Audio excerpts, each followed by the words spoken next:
les enfants indigo, quelques éléments pour reconnaître ces enfants, qui sont déjà aussi des adultes, donc pour beaucoup. Donc, il est important déjà de prendre conscience qu'on habite dans la planète Terre. Et dans cette planète, il y a le royaume animal, minéral, végétal, les humains, etc. Et ils habitent tous ensemble plus ou moins en harmonie. En 2012, c'était une espèce de panique parce qu'on disait que c'était la fin du monde selon les livres et les prédictions des Mayas. En fait, ce que les Mayas prédisaient ou qui laissaient à venir l'information qu'ils donnaient, c'était la fin d'une ère, c'était la fin de l'ère du poisson. Donc en fait, c'était l'ère dans laquelle il y a eu beaucoup de technologies, de modernité, les téléphones, les ordinateurs. Bon, bref, c'était la planète, elle vivrait ça. Et donc, on vibrait tous à cette énergie-là. Les enfants indigos, du coup, ils sont arrivés dans les années...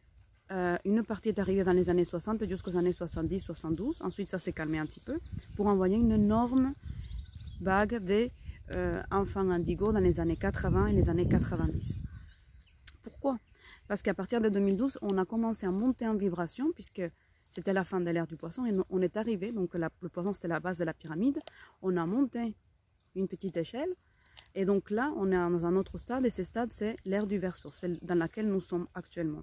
Et dans cette ère-là, il y a beaucoup d'introspection, ça pousse vraiment à la découverte de soi, à un petit peu plus de spiritualité, et c'est une espèce de transition de la 3D, donc du monde matériel, vers la spiritualité.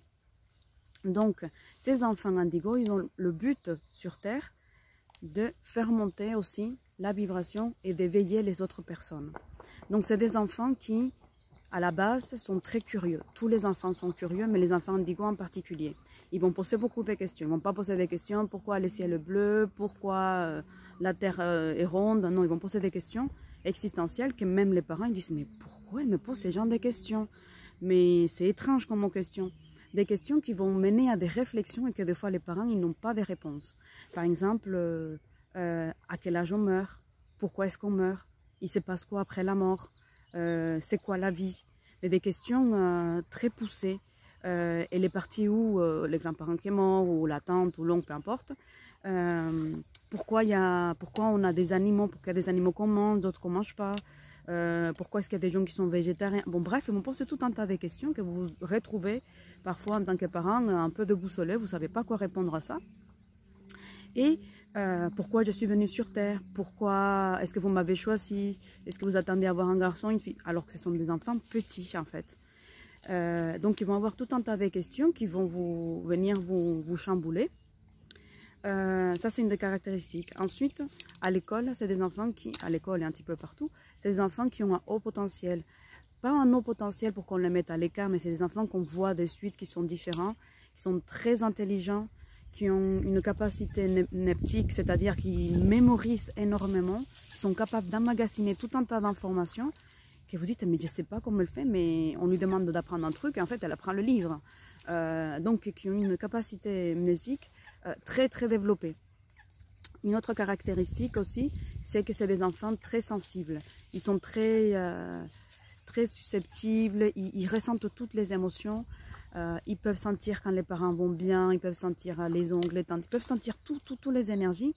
Et parfois, on a l'impression qu'ils sont un petit peu agressifs parce qu'en fait, ils sont envahis par les émotions. Donc, cette sensibilité, peut-être à fleur de peau, ou ces sens qui sont complètement en éveil, a un rôle en fait, parce que c'est un rôle d'apprentissage. Un enfant indigo, il va apprendre par ses émotions. C'est-à-dire, si le professeur, ils aiment le professeur, ils se sentent bien avec ses professeurs, ils vont avoir les meilleures notes.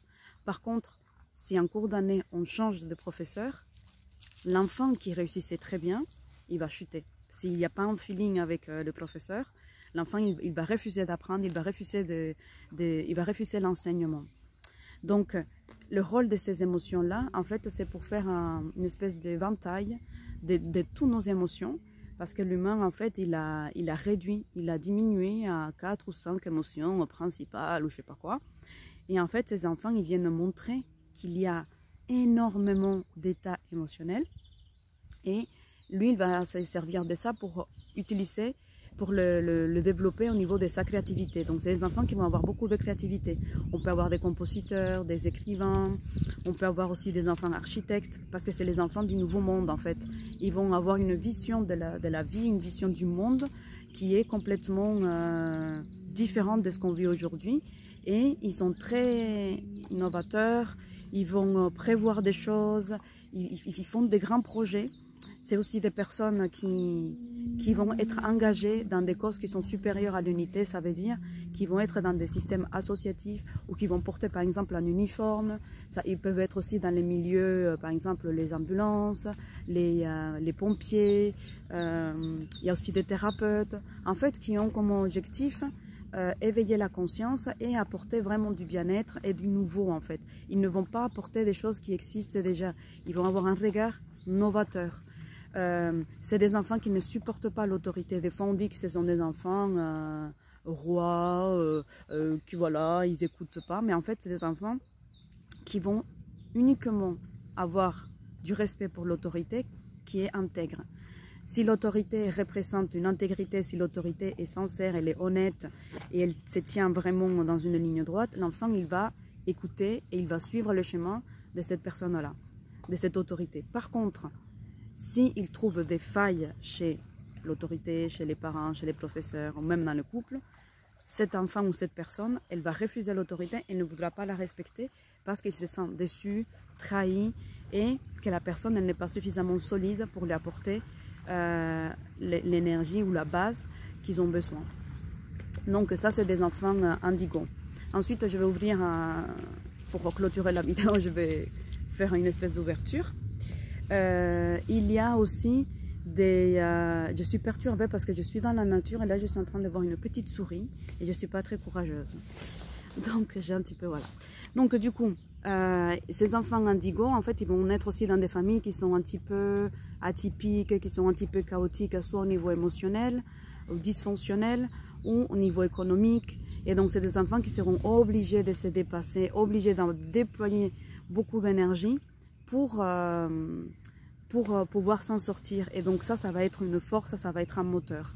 C'est des enfants, donc ces indigos-là, qui vont aller vers l'ouverture de la conscience, qui vont vraiment vouloir se développer et transmettre ces connaissances-là aux autres. Ensuite, donc les enfants arc-en-ciel, ce sont des enfants qui vont choisir de naître déjà. Ce sont des enfants qui sont encore plus éveillés, qui vont choisir de naître déjà directement chez les indigos. C'est-à-dire, c'est des enfants qui vont mener des projets grandioses, vraiment, parce qu'ils ont cette responsabilité maintenant, maintenant je vous montre le schéma. Donc les enfants arc-en-ciel, on a l'exemple de Greta. On dit mais cette fille, elle est gamine, elle est trop jeune, elle est déjà à l'ONU, elle est en train de manifester, voici la planète, l'écologie, non mais elle sort d'où cette énergie? Donc en fait, ce sont des enfants qui naissent déjà dans des familles qui sont avec une ouverture de conscience, certainement des parents indigos, et qui vont donner du coup l'engrais, la matière nécessaire pour que ces enfants arc-en-ciel puissent faire rayonner la planète. Donc j'espère que ça vous a aidé. Si vous avez des questions, pensez à me laisser un commentaire et c'est avec plaisir que je réponds. C'est tout pour aujourd'hui. Merci beaucoup. Ta ta ta.